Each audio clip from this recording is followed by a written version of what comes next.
WandaVision did a lot more than just spotlight Wanda and Vision as the kickoff to Phase 4 of the Marvel Cinematic Universe, and it may have very well set up what will be the most powerful version of the Avengers to exist in the MCU. After Endgame, it's pretty clear that the OG team as we knew it is done, but the group is always changing in the comics, so there's no reason to expect that it won't be the same on screen. Howdy folks, I'm Greg Elliott with Screen Rant, and today, let's take a look at how WandaVision set up the MCU's most powerful Avengers team yet.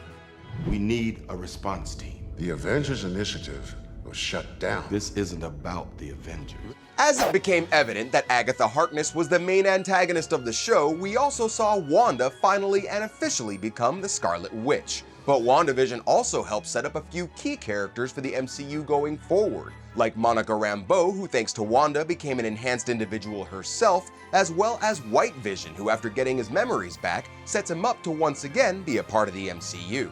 While Tony, Steve, and Natasha are off the team, some of the MCU's most powerful members are still a big focus, like Doctor Strange, Captain Marvel, and Spider-Man. And after WandaVision, we're thinking that the likely lineup for Avengers 2.0 will be something like Scarlet Witch, White Vision, Monica Rambeau, who we're pretty sure we can just call Spectrum at this point, Professor Hulk and She-Hulk after she has her Disney Plus debut, Doctor Strange, Ant-Man and the Wasp, Captain Marvel, Spider-Man, War Machine, Falcon, Winter Soldier, and maybe even 2 Thors.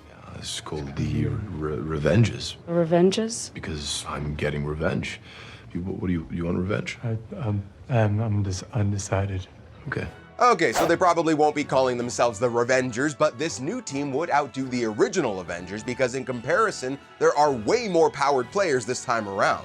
With the OG Avengers, you had a bit of a balance because a lot of the team didn't actually have any superpowers. For everything Iron Man and Captain America could do, they were still human even though Steve was a bit more juiced up. And having it this way allowed there to be some dramatic tension because everyone was literally not on the same level.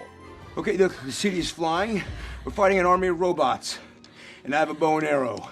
None of this makes sense. There are still some normies on the team, like Falcon, Ant-Man and the Wasp, and War Machine, although they do have a lot of technology at their disposal, and Winter Soldier is stronger than most. But this new theoretical lineup has at least 4 Avengers that all got powers from Infinity Stones. And while Thor is still on the team since Jane Foster is now going to become Mighty Thor, they'll now have 2 gods in the group. If both Bruce Banner and Jennifer Walters are in there, you get double the Hulk smash action, and while Monica's abilities are still new and not totally fleshed out, she made it clear that she's destined to become a power player.